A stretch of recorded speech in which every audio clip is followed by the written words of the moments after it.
ஏடிஎம்கேல இருந்து வந்தவங்களுக்கு, டிஎம்கேல இருந்து வந்தவங்களுக்கு, பாஜகல இருந்து வந்தவங்களுக்கு, இவங்களுக்கு மட்டுமே சீட்டு கொடுக்குறாரு. ஏன்? அதாவது ஒரு விஷயம் நல்லா தெரிஞ்சுக்கணும். ஒரு தலைவன் இருந்தா அந்த தலைவனுக்கு அறிவு இருக்கணும். இப்ப விஜய்க்கு அறிவு இல்லை. பார்த்தா எப்படி தெரியுது? ம். இப்ப எனக்கு அறிவு இருக்கா இல்ல உங்களுக்கு அறிவு இருக்கா? நம்ம 2 பேருக்கு அறிவு இருக்கு.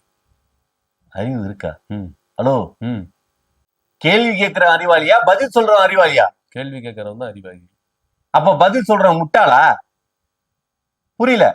இப்ப கொஞ்ச நாளைக்கு முன்ன ம். பாண்டே கேள்வி கேட்க திருமாவளவன் பதில் சொல்லாரு. ம். அப்ப பாண்டே அறிவாளி, திருமாவளவன் ஐயா முட்டாளா? நான் அப்படி சொல்ல, நம்ம 2 பேருக்கு காம்பினேஷனுக்கு சொல்றேன். நீங்க எதுக்கு அங்க கோத்து விடுறீங்க? அங்க கொத்து விடுறேன்னா, ம். ஒருத்தன் உட்காந்து கேள்வி கேட்க ஒருத்தன் உட்காந்து பதில் சொல்றான்னா யார் இதுல அறிவாளி அப்படிங்கறத எதை வச்சு நிர்மாணிக்கிறது? கேள்வி கேட்கறதுல பதில் சொல்றத வச்சுதான் முடிவு பண்ணுவாங்க. கேள்வி கேட்கறதும் தான் அறிவாளினா அப்ப முக்தார்லாம் அறிவாளியா? நான் அப்படி சொல்லலையே. ஆ, சரி, பதில் சொல்றவங்களும் அறிவாளி சொல்லுங்க. அப்ப நான்லாம் அறிவாளினா அறிவா உட்காந்து பேசுறவன்லாம் அறிவாளி கிடையாதா? சபா, என்னதான் சார் பிரச்சனை?